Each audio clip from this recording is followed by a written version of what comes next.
Well, hello, ladies and gentlemen out there in internet land. Welcome to the Reasonably Fine Art Talk for Tuesday, September 1st, 2020.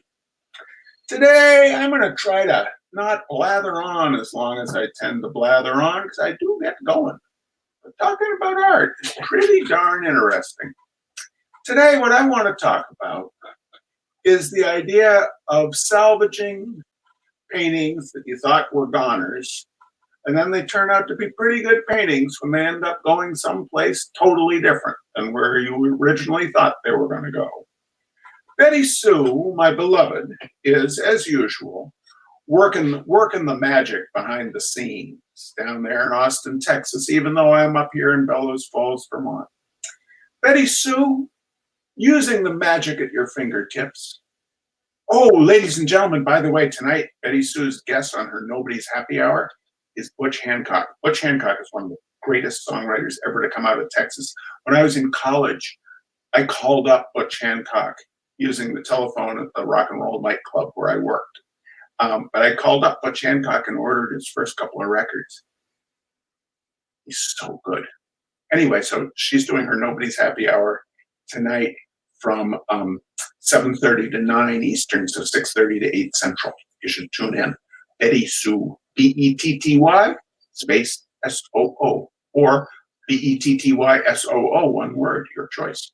All right, Betty Sue, could you bring up the first slide, please? This is the void. No, this is my studio, ladies and gentlemen. This is my studio. And in coming weeks, we're going to do a real nice studio visit. This is not the day for the studio visit, though, but I wanted you to see the size and chaos of having a large studio. I'm very, very lucky that I get to have so much square footage to, as my late friend Calvin Kahn used to say, have big fun, make big mess. At the far wall, you will see this a picture rail that was put in when it was still being used as a drawing studio for the late Great River Arts Institute here in Bellows Falls. And that picture rail is very easy, very good thing to have because you can just put up a bunch of canvases and stare at them and make decisions of life and death. Next slide, please, Betty Sue. Here I am sitting in my chair with this very same coffee mug. This very same coffee mug, though it was before Betty Sue and I started going to see all the presidential candidates last year. We stuck all the stickers from all the presidential candidates. See, we went and saw Uncle Drifty. We went and saw him in Laconia, New Hampshire. We saw Kristen Gillibrand. We saw Amy. I saw Bill Weld. We went and saw Andrew Yang. We saw Mayo Pete. We saw everybody. Anyway, we saw Bernie.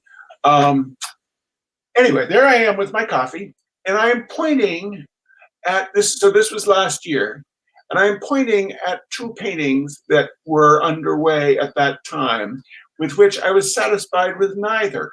Next slide, please, Betty Sue. This was one of them. I was working from a photograph of a apple orchard, well, of apple tree, and in a kind of misty late winter hillside. And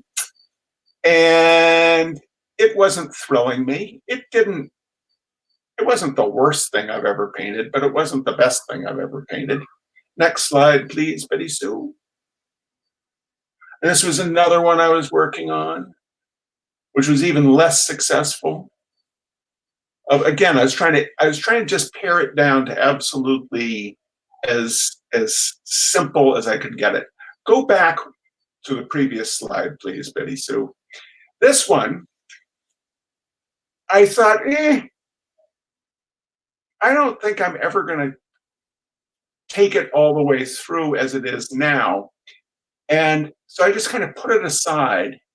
And about 3 months later, I was playing around and had the idea of doing a painting of Lowell, Massachusetts, the old textile mills of Lowell. And I took this painting and I flipped it upside down and I slathered paint all over it. Now jump ahead past that next slide, Betty Sue, to the slide after. And this is where it ended up after a few iterations. Now, the only problem here in discussing these things, ladies and gentlemen, is that I'm not thinking about the slideshow when I am working on these paintings. So you are now seeing what it looked like long about February or March of this year, which is I had flipped upside down that painting that I had shown you earlier. I had put in some textile mills that you can see in the kind of the middle band. So I was thinking it was going to be like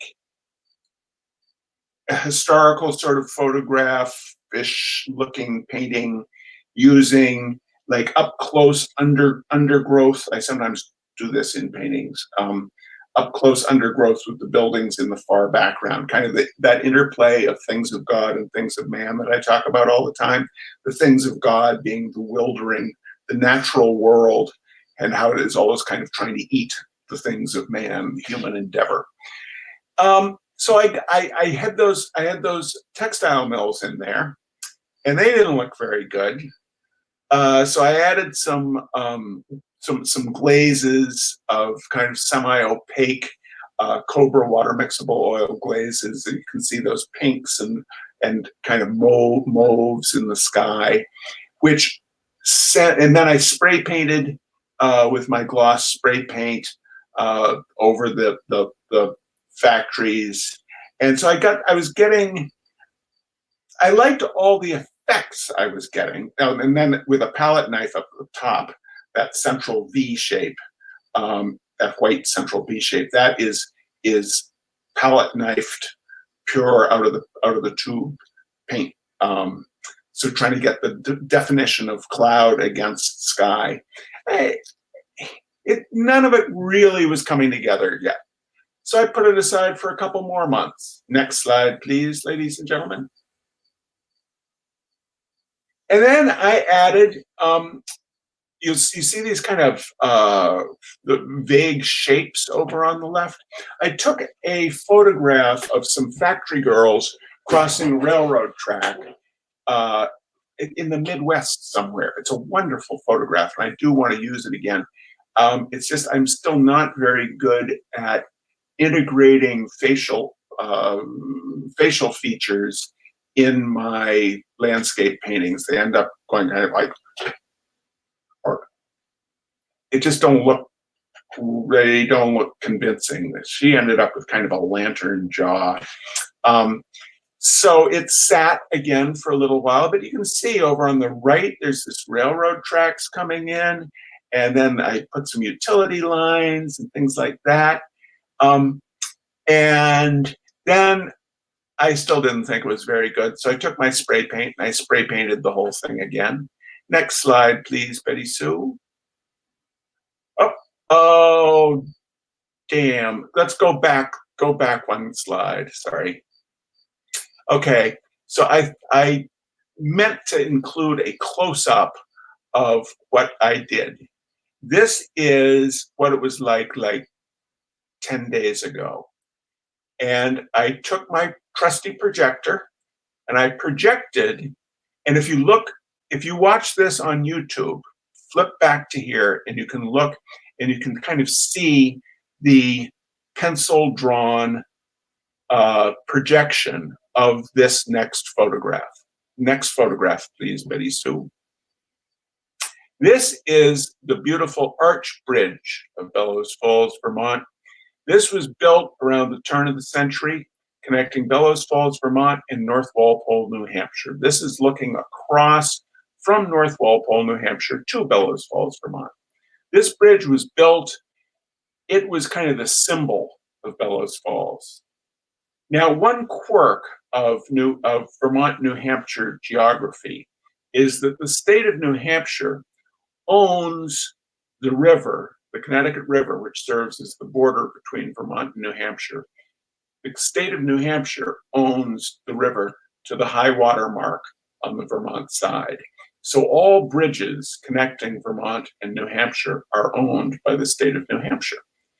The state of New Hampshire highway engineers in the 1970s decided that this bridge was obsolete, was unsafe, so they closed it to vehicles. And after about another year, they closed it to pedestrians because it was so unsafe. It might just fall over with some innocent person walking from North Walpole over to Bellows Falls. They might just die. So they closed it to everybody, and it sat closed to everybody for years until 1980, when the state of New Hampshire decided to blow it up. And they sent the demolition crew to blow up this fragile old bridge, and they blew it up, and the bridge went and didn't fall down. So like a week later, they blew it up again using twice as many explosives, and the bridge went and didn't fall down. This rickety old unsafe bridge. So the next week, they basically brought out the militia and loaded it up with dynamite from here to breakfast, blew it up, and indeed the bridge fell into the river. And it broke the heart of Bellows Falls, Vermont, ladies and gentlemen. It broke the heart of Bellows Falls. Generations of thrill-seeking teenagers used to scamper up the arch and do handstands up at the top while drunk. God, things I would never do. Anyway, this bridge is sort of the memory symbol of Bellows Falls. It's also so beautiful, don't you think? So I projected this against that photograph because it was like, I projected this photograph against that Junker painting that I had. Because I was like, why not try? Let's see what we can do. Let's see what happens. Next slide, please, Betty Stu. And this is what we got. This is just taking my brown paint and filling in where I had projected, and then kind of doing a few brushy things on top of it. And this is 2 passes. The very first pass, it really looked kind of chewed. And so then I messed with it some more. And after 2 passes, this is where we got to. And I was thinking when I did it at this stage, when I left the studio that afternoon, I'm going to work on it a lot more. It's starting to get somewhere. I think I posted on Instagram. This is what happens when you start to get somewhere. And then, well, thank goodness for the gods of Instagram. It all of a sudden was like, this post is doing better than any post you've ever done before in your life, and you should stop doing anything to this painting now. And so I think it's very, very close to being done, ladies and gentlemen. In the upper right, I'm not entirely happy with that greenish stuff, because what I'm doing now, when I'm in the studio, when I'm working plein air, I will use that Cobra water mixable Van Dyke brown as my primary color, just because it's an acceptable out of the tube color. In the studio, I like to have that as kind of base color, but then I also have a pool of transparent oxide red and a pool of olive green. And it just gives a more dimensional brown. And then you can pull bits of it to green or to brown. And so this one, like if you look at the top center right, there's like a very washy, I had a little bit of unbleached titanium and a little bit of the transparent oxide red. And I did a very watery pass of that. So it has that, it starts skewing slightly warm, and then you can see the greenish areas. And so there's some green that got up into the sky. And I'm not crazy about that. I may work on that a little bit. I might just take a very brushy, a glaze, basically a white glaze, and just knock that green down a little bit. But so many of the other accidents that happen in this worked exactly the way I wanted them to. And for years, what I've mostly been doing with junker paintings is when they don't work out, I'll sand them down and then gesso over them. I'll sand them down, do a couple of coats of Kills primer so that any oil paint on there isn't migrating through the acrylic gesso, which would be bad. So I put the Kills down, then I gesso on top of the Kills. This is, yes, there is Kills in this. That's how I painted out the big sky areas. But basically, underneath this painting is the factory girls. They're over there on the left. The buildings of Lowell, Massachusetts are in the center band. The interurban railroad of the Midwest that the factory girls were crossing is over by the railings on the right-hand side there. Before that, there is the apple orchard in winter upside down inside this painting. This painting is basically a palimpsest, that's what they used to during the Middle Ages. The monks in the monasteries would have a piece of vellum, which vellum was hard to come by. And whenever the manuscript on that piece of vellum wasn't being taken out of the library anymore, they just scrape the vellum down and write another manuscript on the piece of vellum. And so these documents will have, you can see the ghosts of 5 or 6 old manuscripts beneath the current manuscript. And that's basically what we have here. So ladies and gentlemen, I hope this has been a nice jumping off place for you, because I'm sure you've got a bunch of junker paintings too. But rather than killing them, why not try doing a projection on top of them, or just doing a really loose painting on top. It's really fun. Bridger says, Charlie, for someone who works monochromatically, my color is always spectacularly handled. Thank you, Bridger. To me, the color, it's the analogy is choice of vocabulary. Just because I don't use a lot of adjectives, I would hope doesn't mean that I couldn't use a lot of adjectives. And if I do use an adjective, I try to have it be used for a purpose. And Susan Hoffman says that green works for her. Well, Susan, this painting has your name on it. If that green works for her, maybe I'll add a touch of the green elsewhere in the piece, but I like it. And I'm going to knock it down. You do your painting, Susan, and put green all over it. I'm going to knock my green down a little bit. Anyway, that's a quick back and forth. Yes, Charlie got a haircut. Charlie got a haircut, and I'm very, very happy with the haircut. Betty Sue gave me instructions to tell the barber, because Betty Sue normally does my hair.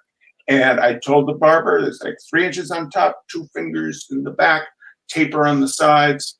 I was delighted, and the barber was very pleased to actually get instructions, because I'm usually like, I don't know.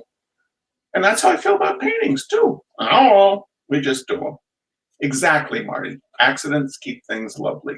The more we impose our will, the more trouble we get into. I think it and that's part of my joke about the job of the painter is to drink coffee and go, to just sit back and let the beauty happen. Anyway, thanks so much for joining us. This will be up on YouTube shortly. Those of you on YouTube, subscribe and visit hunter-studio.com for reasonably fine wearables. All my materials, you can get them through Blick, and then I get a little commission. That's nice because the cats then get to eat. And thanks for joining us each Tuesday. Take good care, everybody. We'll see you someday soon. Bye-bye.